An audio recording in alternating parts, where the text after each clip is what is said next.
prepared and connected with KGW and KGW Plus. Coverage that alerts you to what's coming and how it will impact you. Watch extended weather coverage on KGW Plus.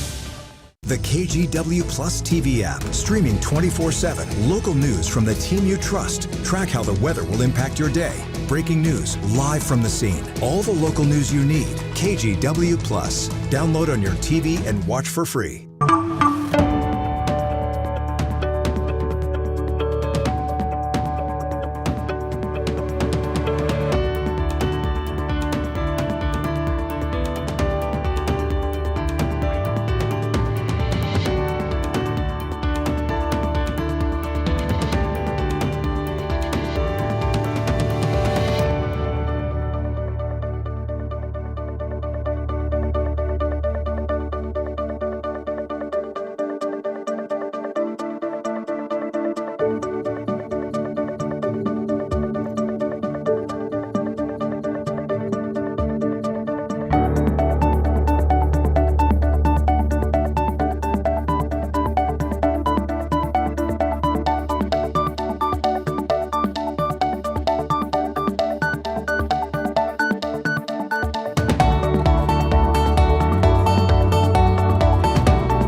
We have now issued a weather impact alert. We could expect conditions in some parts of our area to change drastically pretty soon, right? And very quickly, yes. This is significant rainfall coming our way. You'll definitely want to be extra cautious. Certainly becoming increasingly hazardous. We've got the potential for some tree limbs or even trees or power lines to come down. Of course, when you hear thunder, it's always best to take cover. On Weather Impact Alert Days, stream extended coverage on KGW Plus.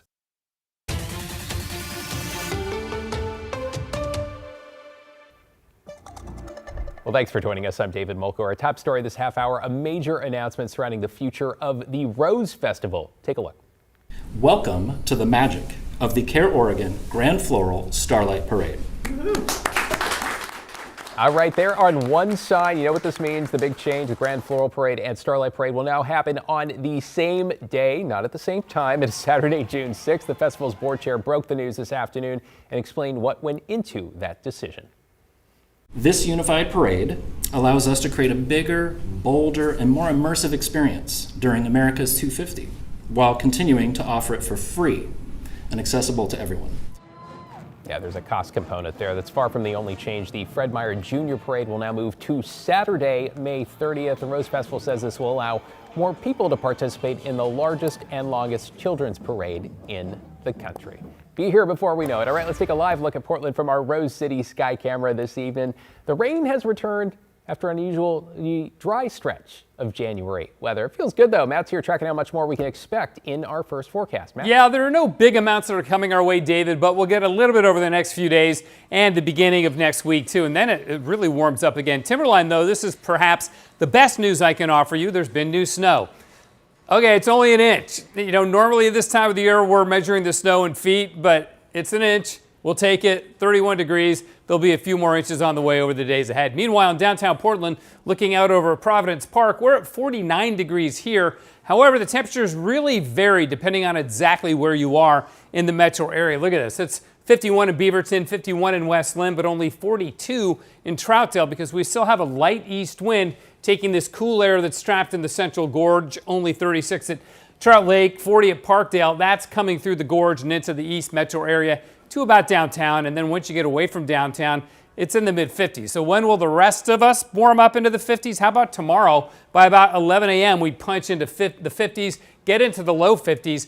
But wait, it gets even warmer as we go into Saturday and beyond. We got a couple of days we'll be flirting with, if not making it up to 60 degrees. More on that in a bit, David. Appreciate it, Matt. Hundreds of people gathered last night near the grounds of the VA hospital for a vigil honoring Alex Preddy, the ICU nurse killed by federal agents in Minneapolis. Alma McCarty has more. On a winding road in southwest Portland, I was just horrified. Demonstrators lined the street, calling for justice for Alex Preddy, shot and killed Saturday by federal agents in Minneapolis. It shouldn't be acceptable to the people on the left. It shouldn't be acceptable to the people on the right. These are common values. Doctors, nurses, and other healthcare professionals joining the ranks, including Joanna Beauvais and Becca Winters. Alex Preddy would have cared for the people who shot him in the hospital. And no matter what, I'm a physician. I will care for every person who comes to my door. And that's what the kind of person that was murdered would do. It's devastating, it's heartbreaking, and it really truly hits home. And when you mess with one nurse, you mess with all of us. Friends, family, and colleagues of Preddy, a 37-year-old intensive care nurse at a VA hospital in Minnesota, described him as a kind-hearted soul who cared deeply for his patients, someone who wanted to make a difference. He was such a gentle man, and he was trying to help someone who'd been pushed down. And then they pushed him down. They took his gun away, which he had a legal right to have. Top DHS officials, including Secretary Kristi Noem, characterized Preddy as a domestic terrorist in a press conference Saturday, something wholeheartedly rejected by this peaceful crowd. We all have to have the courage that Alex had to help our neighbors, to help the people we know and the people we don't know. The veterans who are here today, they fought for our freedom to protest and to vigil, and we feel like that's being compromised. Alma McCarty, KGW News. In Washington, lawmakers are moving closer to limiting where federal immigration agents can operate, including inside daycares or hospitals. The Secure, Accountable Federal Enforcement Act, or SAFE, follows several campuses having to shelter in place last week after unconfirmed reports of ICE activity near schools. There is no confirmation that agents were near those schools, but the fear was enough to prompt lawmakers to create this bill. We've had reports in this state of ICE activity near a school in Spokane, near a daycare in Issaquah, and we absolutely do not want that to go further. All right, the fine print, the bill would require ICE to get a signed warrant from a federal judge, not an administrative warrant, before entering non-public spaces like classrooms and daycares. One Republican lawmaker said the bill only plays into and exploits fear. It's set for a vote tomorrow. We'll keep you posted. Well, also on the immigration front, the Oregon Nurses Association is responding after Legacy Health sent them a cease and desist letter. As Blair Best reports, it all surrounds claims about ICE agents violating hospital policies.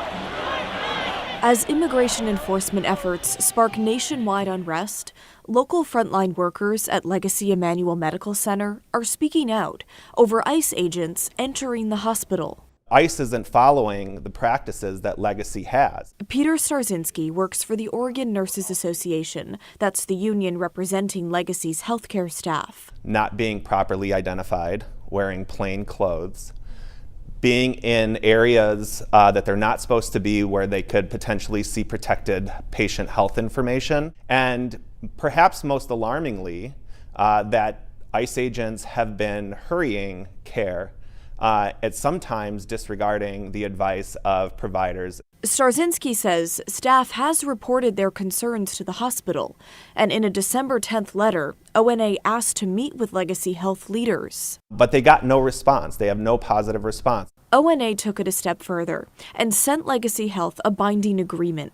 to create rules around ICE bringing detainees into hospitals. Legacy Health responded with a cease and desist letter, writing in part, ONA must cease and desist from making any false or misleading statements regarding Legacy Emmanuel Medical Center's policies.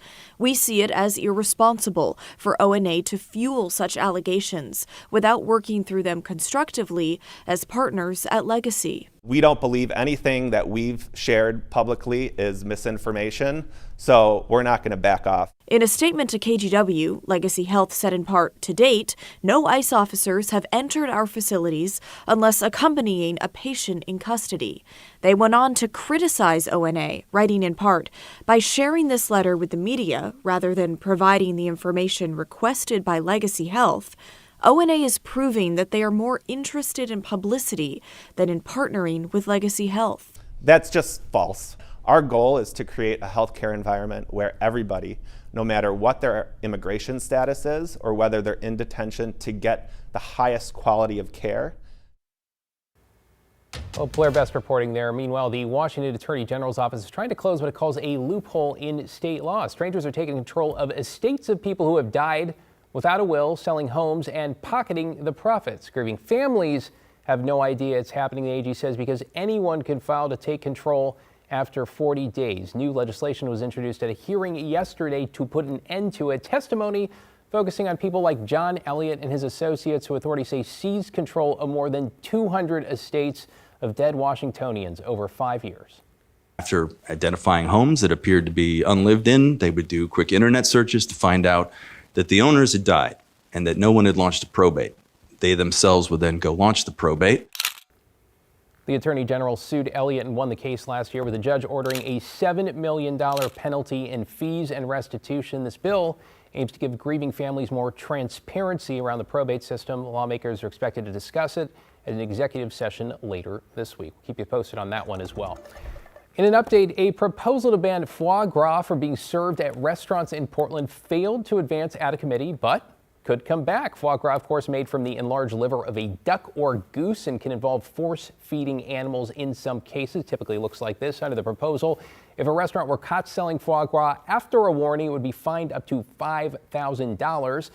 Yesterday, council heard testimony from animal rights groups and restaurant owners before giving their takes on the issue. One opinion from Councilor Olivia Clark did not go over so well with the crowd. As a woman, this is very akin to the abortion debate.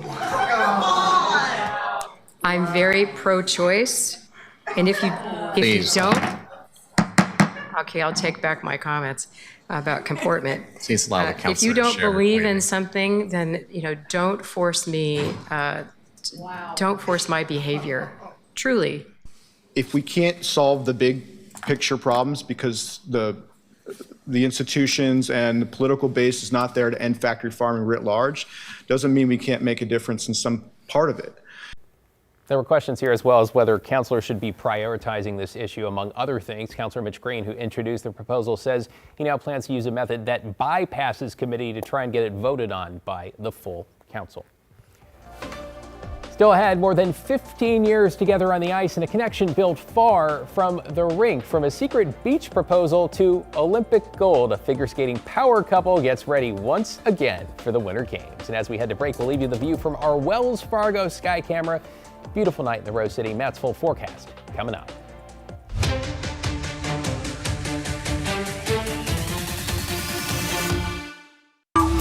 The KGW Plus TV app, streaming 24/7.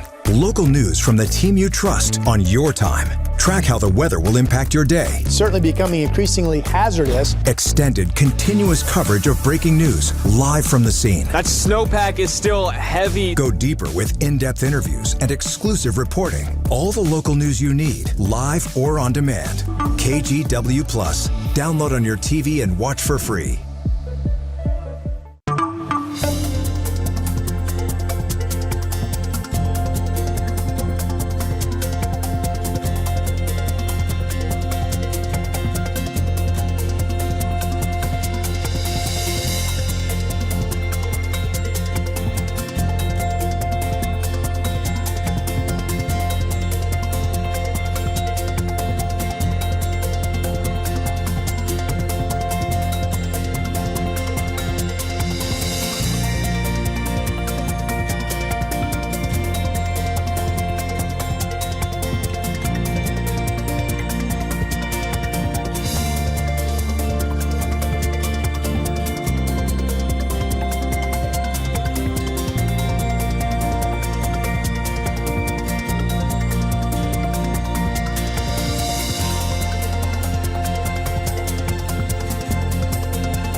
We have now issued a weather impact alert. We could expect conditions in some parts of our area to change drastically pretty soon, right? And very quickly, yeah.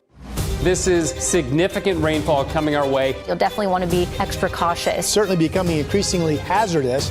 We've got the potential for some tree limbs or even trees or power lines to come down. Of course, when you hear thunder, it's always best to take cover.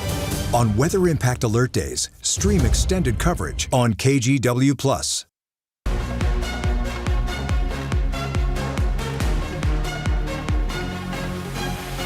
Yes, let the momentum build. We're 9 days out from the Olympic Winter Games, and as they head to Italy, skaters Madison Chock and Evan Bates are celebrating more than just 15 years of skating together. That's pretty great, though. Matt Renew has more on how their partnership turned marriage has propelled them to the top. On the ice dance partners Madison Chock and Evan Bates have a personal bond that goes beyond the rink. We have experienced so much of life together, working together, spending really all of our time together, and going through these incredible experiences that skating has brought us. The two have skated together for more than 15 years, but just after the 2022 Olympics in Beijing, Just done with the Beijing Olympics, so it was a big milestone.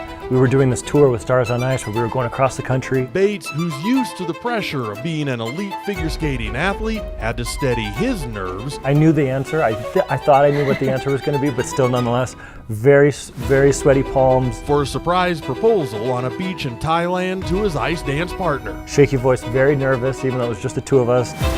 Now, this couple has a connection beyond what most athletes share. We just feel like our bond is really strong, started as friends, became something more. Working together on music selections. We do the listening together. We really, like I said, put our brains together and come up with something that works for both of us and highlights our strengths and our passions for skating.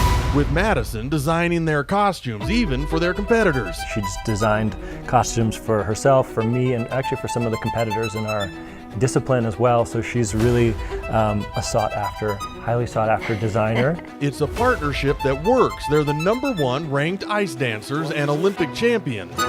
All right, everybody. And we're at the center of attention for a surprise. 2 special people here with us in the museum today. At the U.S. Olympic Paralympic Museum in Colorado Springs. Not expect that. No, we that. did not expect that. Where they were honored with a signing celebration, putting their names permanently on museum panels reserved for U.S. athletes who have won gold at the Olympics. Truly an honor to get the full service experience and be able to sign something that's going to live in the museum. It's really an honor. We walk in here and we feel the history. Now in Milan, Italy, they're competing with a bond that's improved their skating. Absolutely. I think our relationship has only fueled our skating passion even more. We're so dedicated to each other and to our craft that everything just aligns when we put our brains together. As they work together for gold. We definitely want to shoot for the gold medal in the individual event as well. We feel like that's something that has been at the top of our goal list for a long, long time. This time as husband and wife. Now as husband and wife, it feels like stronger than ever. Oh, so impressive there. Matt Renew reporting. Love ice dancing, by the way. The twizzles. It's so hard, right? All of the elements and the synchronization and the rest of it. Want to celebrate, by the way, your favorite local coaches during the Olympics. Go to kgw.com/thankyoucoach. Share your story and nominate a leader who's made a difference in you or your kids' lives. I love when we do this, right? Make sure to send in your submissions by this Sunday. That's February 1st. We'll highlight a new coach every morning on KGW News at sunrise. 9 days to the Olympics. Let's be glad they're not in the Northwest, right, Matt? Given the snow situation. Bad year for it. Yeah, it really would be anywhere in Western North America. Not a great year for it. But I love that coach program because it all starts at that level. You know, exactly. I mean, everybody started as a kid with a high school coach or even earlier. So it's really great. Let's take you outside right now. It's warm. Salem, pretty. 54 degrees right now. Boy, we ever turned a corner from cold mornings over the weekend where we had temperatures in the teens to highs now in the 50s and even warmer as we go into Saturday and then again next week. Rain showers are coming in again to the coast and the coast range. So while it dried out for a while this afternoon and this evening, there are more showers rolling our way right now, and that'll be the case on and off overnight tonight. These systems are somewhat diffuse, so they're hard to time, but we have a pretty good sense that it'll pick up tonight and tomorrow morning and then break up and then pick up again on Friday. Rainfall at Tillamook was impressive enough, about a half an inch there. Everywhere else in the valleys, quite a bit less up into Washington. Also some decent amounts up at Quileute on the Olympic Peninsula and about a half an inch at Hoquiam, Vancouver, and Kelso. Under a tenth of an inch. Seattle picked up 0.21 of an inch. So this is our current system pushing on through. It'll continue to do that. There's not a good source of cold air behind it. There is some cool air ahead of it, trapped in the low elevations of the Central Gorge, which had a little bit of freezing rain this morning. Now you're above freezing. You'll stay above freezing overnight. and get warmer and warmer as the days go on and that cool pool of air gets scoured on out. So we'll get another system coming in, as I said, tonight, tomorrow morning, then a little bit of a break, and then more rain coming in on Friday. There's the break. Here's the rain on Friday. Saturday looks like the biggest break as we go through the weekend because more showers come in on Sunday. That one, the snow level should drop a little bit, down to about 4,000, maybe if we're lucky, 4,500 feet, and produce a couple of inches of snow in the Cascades.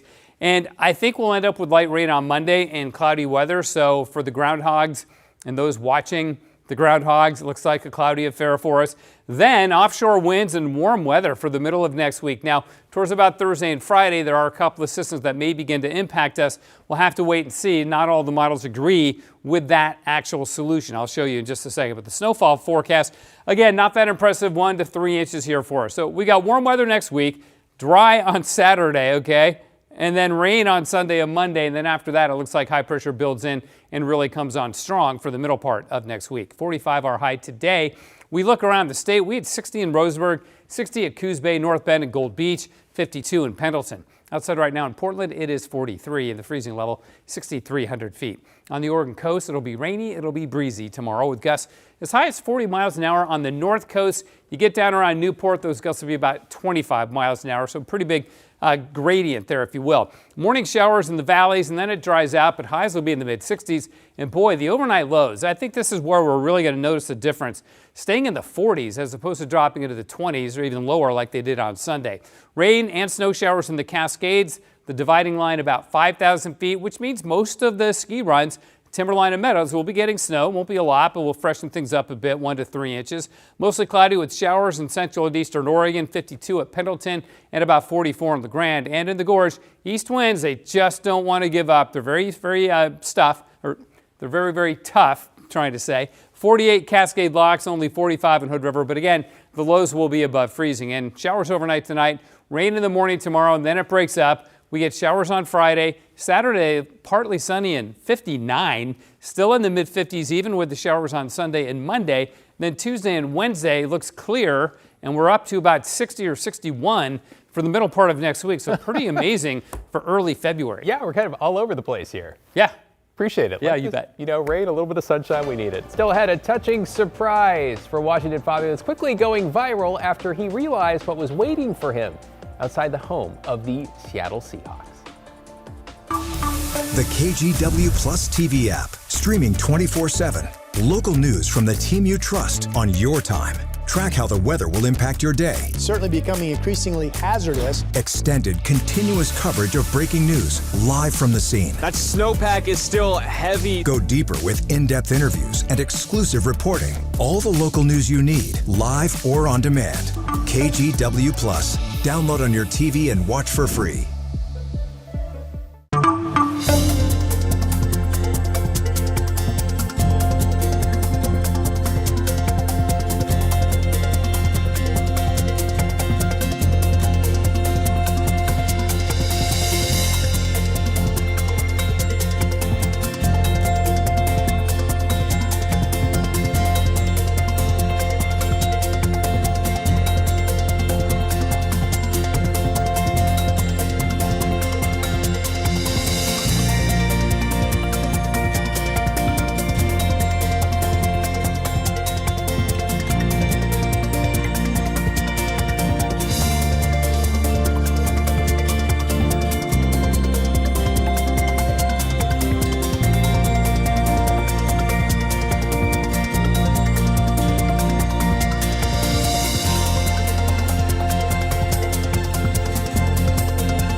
The KGW Plus TV app, streaming 24/7. Local news from the team you trust. Track how the weather will impact your day. Breaking news live from the scene. All the local news you need. KGW Plus. Download on your TV and watch for free. On Weather Impact Alert Days, stay informed, prepared, and connected with KGW and KGW Plus. Coverage that alerts you to what's coming and how it will impact you. Watch extended weather coverage on KGW Plus. All right, a touching moment among Seahawks fans is going viral. That's after a son surprised his father with tickets to the NFC Championship game where the Seahawks won and secured, of course, their spot in the Super Bowl. Madison Wade has the story. On his way to Soto, this father from Shelton had no idea what was coming his way. My parents have worked so hard their entire life, and I just wanted to, try to give them cool experiences that, I feel like they've missed out on. Irvin Garcia, a first-generation medical student at UCLA, decided to surprise his father with tickets to the Seahawks NFC Championship game. I'm just going to go for it. I know it might be expensive and all that, but I'll put that on future Dr. Garcia's tab. And I just went for it. And walking near the stadium, that's when it finally hit him. I just pointed the camera at him, and we were like right outside of Lumen Field, and he just kind of took it in, and it was like, oh, we're here. We're really going to this game. His father, overcome with emotion, takes it all in. Just months ago, walking into Lumen Field wouldn't have been possible for him. He just recovered from a serious stroke. Any type of stroke is just one of the, scariest things, red flags, or just like a can't miss diagnosis. Irvin, studying to become a doctor, immediately came to his father's side to help. And as his father regained his strength, they leaned on each other and on football. Part of our therapy was actually throwing a football around, just because that was something that we sort of bonded on. That bond continued to the NFC Championship game. Seeing the Seahawks win and go to the Super Bowl felt like their own Super Bowl in a way. But there's certain moments, in our life that I feel like you just have to experience it, and value our families and our loved ones, because that's something that's, it's not going to be there forever. Seeing how quickly life can change, has really made me cherish life a lot more. We have now issued a weather impact alert. We could expect conditions in some parts of our area to change drastically pretty soon, right? And very quickly, yes. This is significant rainfall coming our way. You'll definitely want to be extra cautious. Certainly becoming increasingly hazardous.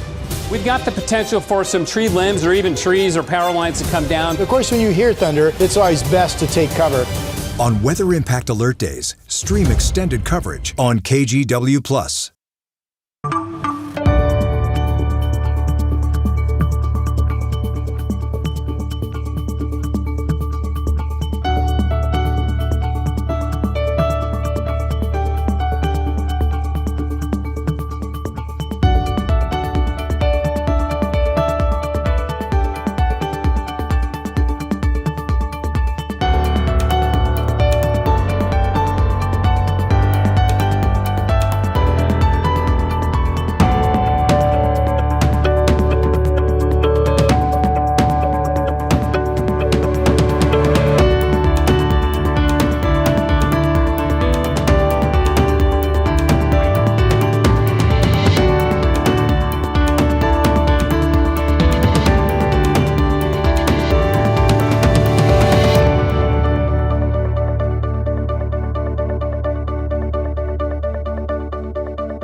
On Weather Impact Alert Days, stay informed, prepared, and connected with KGW and KGW+. Coverage that alerts you to what's coming and how it will impact you.